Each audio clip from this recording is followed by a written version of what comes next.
Inshallah, we have been discussing on the Islamic solution to domestic violence.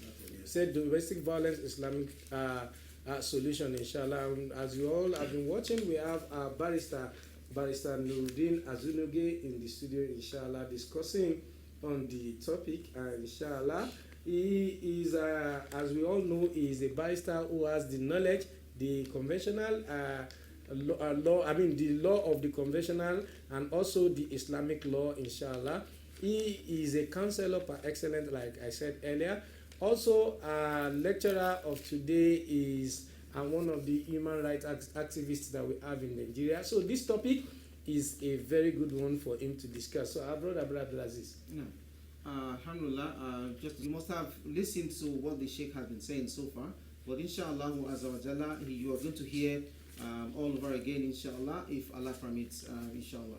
So, Sheikh, please, we started this discussion that we are discussing a topic that is everywhere. Everybody is talking about it. At this time, we have been having different cases of domestic violence, deaths here and there, wife killing husband, husband killing the wife.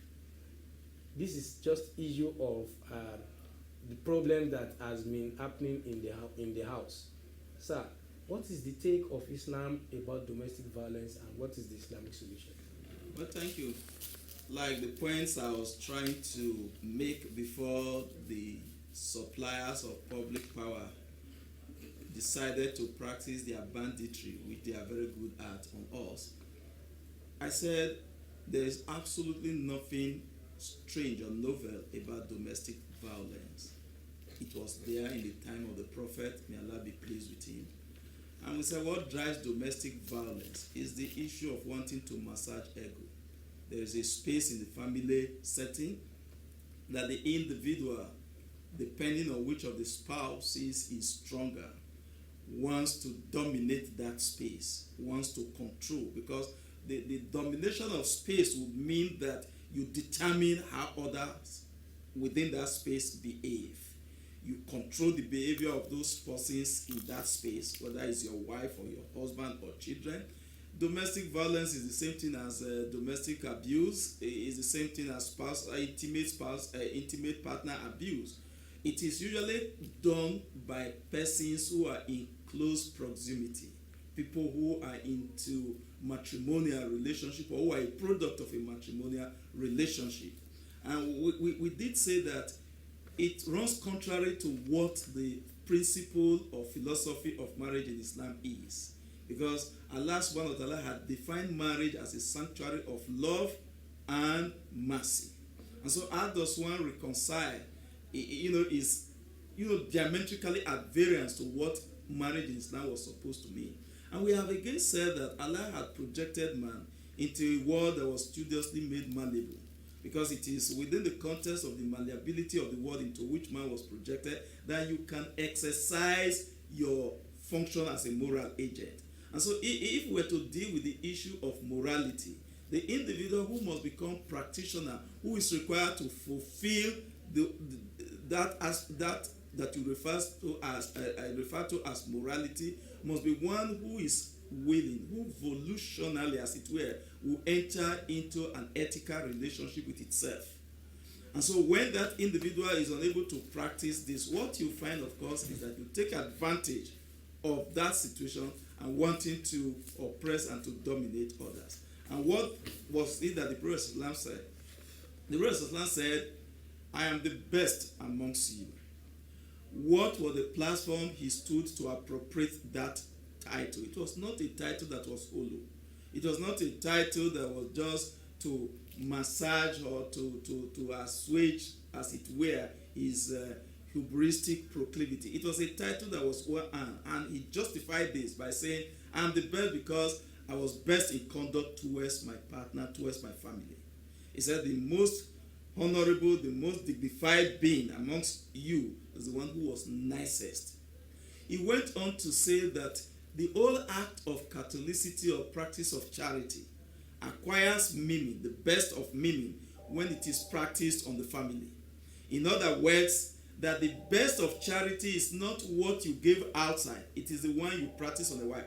To the point that if you were to cut a morsel of food and put it in the mouth of your partner, Allah rewards you for that. The best of charity was that kind of charity that if you copulated, you had sexual relationship with your wife in a way that you have done it, that Allah rewards you. His companions were scandalized and said, we derive pleasure when we did what we did. Allah will still reward us for doing it. He said, why not? If it had been covered, will Allah not punish you? And he said, in doing so, you were a thief.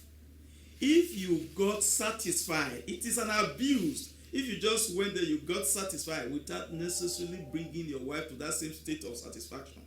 In other words, oh, I have reached my orgasm. It doesn't matter whether my wife got there or she didn't get there, I'm fulfilled, I'm gone. That in itself was considered a form of abuse. It will tell you the extent, the depth to which Islam had abhorred the issue of abuse. It went on to say that don't act like the way, don't treat your spouse the way you treat a stallion camel. How? You beat the camel. He said you beat your wife by the day, and by the night you copulate with her. That does not make you a man. Because the man who is unable to tame and domesticate its anger is not a man. Because the real man is the one whose concept or idea of masculinity is not so that drives him to vulgarize things that are superficial in a way and manner that inferiorizes or mortifies the partner in that relationship. Your masculinity was supposed to provide protection for your partner. So when a man raises up his hand to strike his wife, he is missing in the camp of sane humanity. Now, so you can abuse your partner in several ways. There's the physical abuse, which will mean you beat her up or she beats the man up. There is the financial abuse. Is it me you're talking to that way? Or, hey, you give less than what you are in a position to give. I'm going to deal with you. You have not shown me sufficient respect. The allowance to run this house for this month you will not get. Or look at this miserable human being. You can't remember where I picked you from. Wa alaikum salam. Please, your name and where are you calling from? The thing is not clear. You said what? Okay, I said you should just tell us the things you have heard in the program. Tell us what you have heard during the program. I listened to the program. What did you say? You said you know the name of the lecturer, right? Yes. What's the name of the lecturer?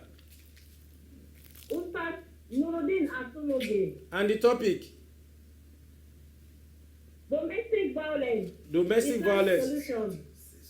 Inshallah, just because of time, with your being able to answer this on this segment of the program, inshallah, from Al-haqq Networks, inshallah, we are going to give you this head cover, inshallah, for you to cover your head on Saturday. May Allah make it easy. Yes, you go to number 76 Lagos Street in order to get your gift. May Allah make it easy. Thank you very much for calling. Please let's quickly. Yes. Okay. Sorry, what's your name? Salaam alaikum. Umu Baraka from Enyai. Please, Sheikh, you can continue, sir.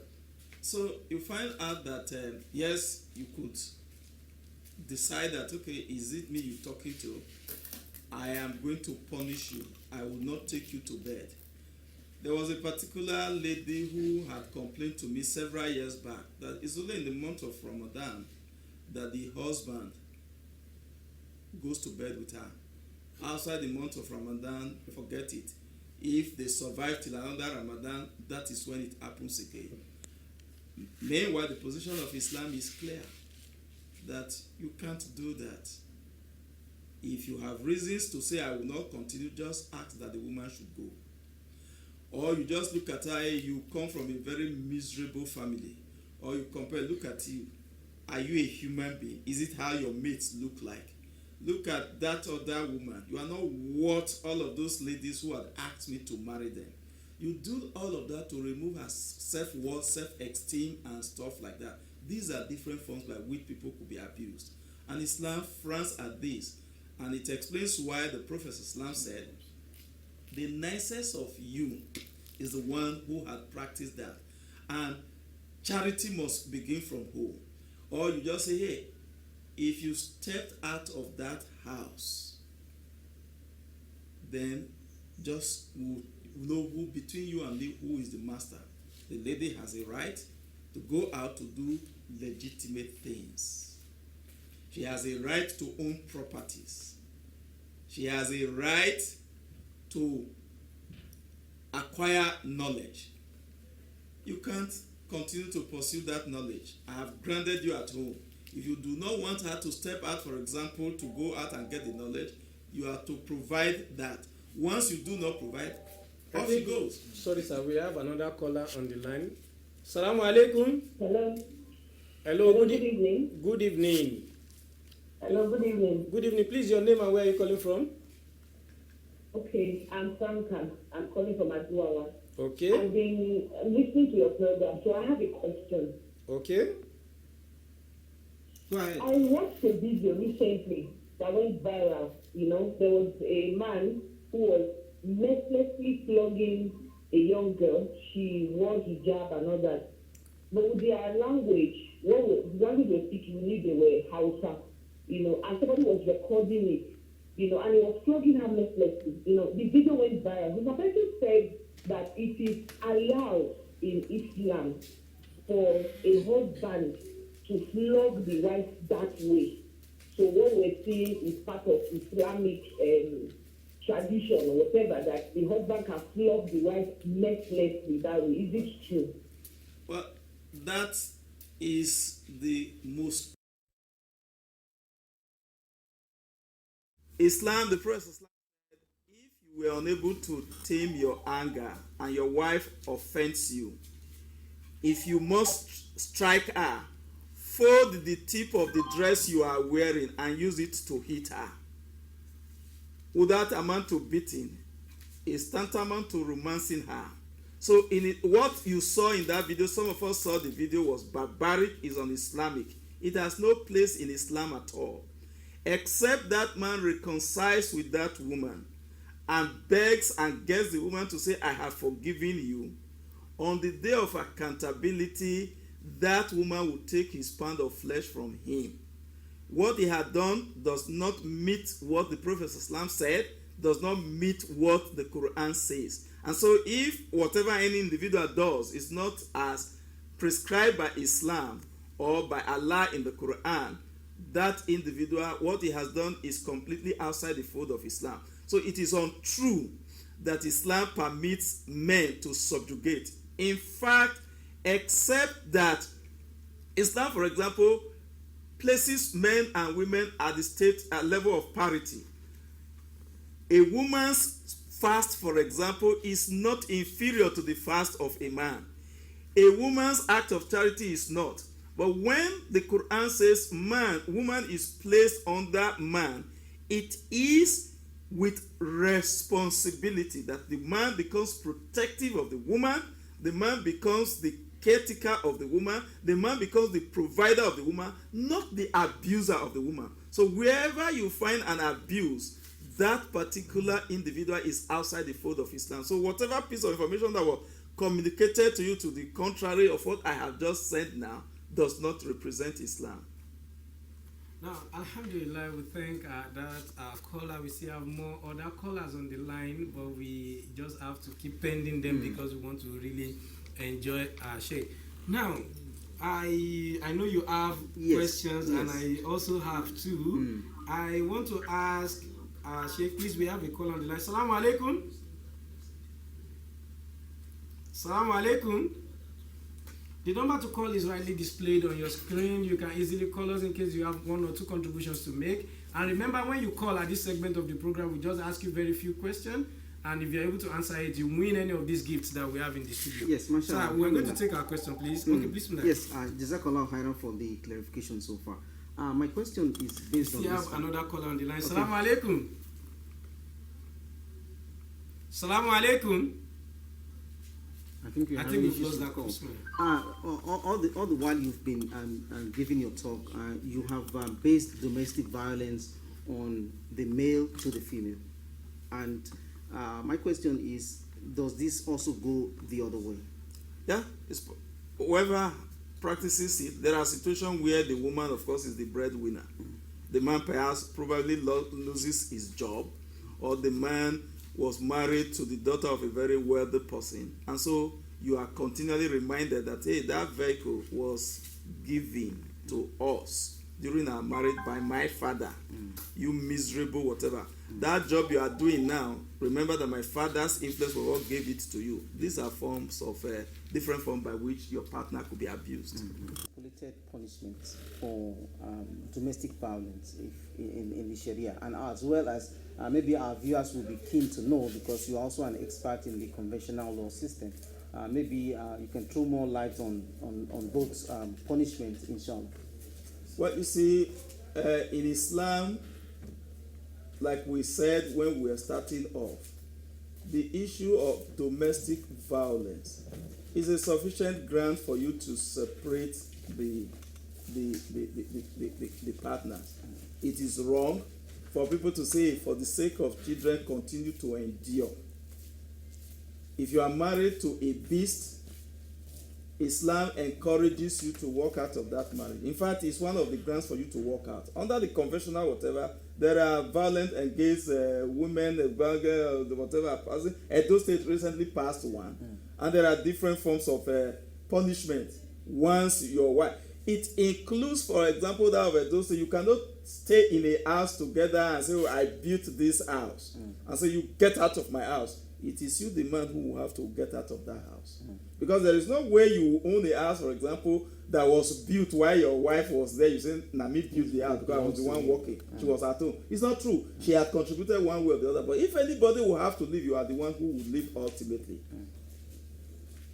MashaAllah. Yes. I think our father has said it, that it's one of the grounds that can even make someone to walk out of the marriage. So instead of enduring pains, going through a serious issue emotionally and physically, and you say, because Islam says you should. Wa alaikum salam. I think we have a caller on the line. Salaam alaikum. What's your name and where are you calling us from? My name is Malam Hassan Ali. Okay, Malam Hassan, do you have a contribution? The topic is very, very interesting. I thank the Sheikh Nurudeen Asunogie. Thank you very much. So there's one issue I want to understand, which I did not understand. Let's assume that you have a quarrel with your wife, and you bought a cloth for Mr. A and Mr. B. And secondly, it can't become a quarrel between you and your wife. That is there that you bought this cloth for. Is it your wife or your girlfriend? It's a Muslim, it's not my wife. But it can't become a quarrel to be tell the woman. Your wife not telling you that because you go to dash it out. And eventually, you dash the cloth out, and you make a vow for your own mind that I will never buy clothes for her. Is it ideal? No, it is not ideal for you to make a vow that you will not do what is obligated upon you to do. It's like you say, I vow I will not pray again, or I vow I will not sleep with this woman again, who is your wife. Then you divorce her. But your wife has not done well. The fact that you bought a cloth for somebody who is neither your wife nor your sister or whatever is not sufficient.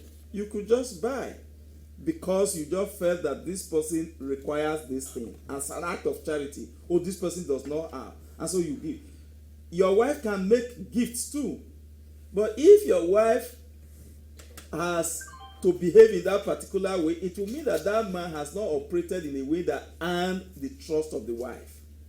Or the wife is suspecting he probably wants to marry her, and in any case, who says you can't marry her for as long as you are not into anything illegitimate? Once she does not fall into the category of what is prohibited, you could marry her. So if your wife took that cloth and dashed it out, she didn't have the right to do so. Alhamdulillah. I think this is a very topic that I think the viewers are very much interested in, and I think inshallah they will also want to know one or two questions concerning how to reconcile or to avert domestic violence. For example, what are the steps, what are the things a spouse can engage in to really remove that domestic violence? Well, the very first thing is that in different places of worship, let us have this are sermons that we must repeatedly give. People are going through hard time. People are going through pressure. Like water, you look for the easiest whatever to follow. A man gets frustrated outside, so the wife becomes the punching bag. That is where he can exercise authority. Oh, he gets insulted or humiliated in his place of work. He returns home, and he doesn't have capacity to appreciate whatever the wife does, sees as an insult. For you to see what the other party does as an insult more often than not is a problem of complex. Because if you are not, the Prophet Islam, for example, said, give the best meaning to the behavior of somebody. Whatever he has done, you don't understand. Give the best interpretation to it, and you begin to ask questions. It's only when you become so clear, so certain that he did this on purpose to hurt me. And in any case, you can only be hurt depending again on your state. Umar radiallahu anhu said to his wife, I'm going to make you miserable. And the wife busted into laughter. He said, you try me, I'm going to deal with you. And he looked at her, she looked at him and said, how can you deal with me? You say what you can't do. Because my happiness and sadness is located here. You don't have the key to that place. No. And so Umar was humbled by that statement. So once there is understanding, and of course, people must learn to talk. People must learn to talk. This idea of, is their personal whatever. Islam, for example, says, if you look at Surah Al-Hujurat, it says that when two parties have disagreement, let the third party come and reconcile them. It says when there is a misunderstanding between spouses, let somebody from the family of the man and somebody from the family of the woman come and reconcile them. And Islam tells you, be just, because this is closer to be God-fearing. And so once you are just, you don't look at, Amdallah is my daughter, and so Muhammad marrying her must be wrong at all material time. That will not be the question. The question is, if Amdallah were wrong, you say Amdallah is wrong. And once Muhammad discovers that you are just in settling matters, he would, on the basis of that, say, because your father is a just man, I'm shy to meet with him again over issues. So I will tolerate whatever it is you have done. Once we take all of these steps, the step of wanting to understand, let people have open discussion. Spouses should have open discussion. More often than not, the relationship between spouses is not beyond whatever. I have a urge, I want to have sex, so you go to, am I not with you here? It is not the amount of time you have spent with your spouse that the issue is, the quality of the time. So we could be there for the next 24 hours. I'm on my phone, she's on her phone. She makes a statement, I give a monosyllabic reply, and all that and the rest. But I'm here and I didn't go anywhere. And I know of my friends who don't stay at home. Their wives respect them. The quality of time that they spend at home is greater than your 1 year of your wife that it is phone and stuff like that. So let us build this relationship. Well, alhamdulillah, we thank Allah for this opportunity. In fact, we really wish to continue on this segment of the program discussing on this same topic. I know even if we discuss from now till 8 p.m., our viewers will not be tired of what we are discussing, because this topic is a very important one. But because of time, we won't be able to go further than this. We want to sincerely appreciate our Sheikh, Barrister, for squeezing our time to be part of this program. We really appreciate you. And we sincerely have the belief that next time when we invite you, you will still be here, inshallah, to discuss on other topics. Alhamdulillah. And don't also forget that Al-haqq networks need your support. Our account number is rolling on the screen, and whatever you can send, nothing is too small, nothing is too big, as we are having serious constraint, inshallah. Please do your donations as best as you can. We are all Muslims, and this is the part of Allah. It's on that note that we'll now be moving to the next segment of the program, which is our widow segment, inshallah. From this segment, we say, Assalamu alaikum wa rahmatullahi wa barakatuh. Brother Hamza will soon be here.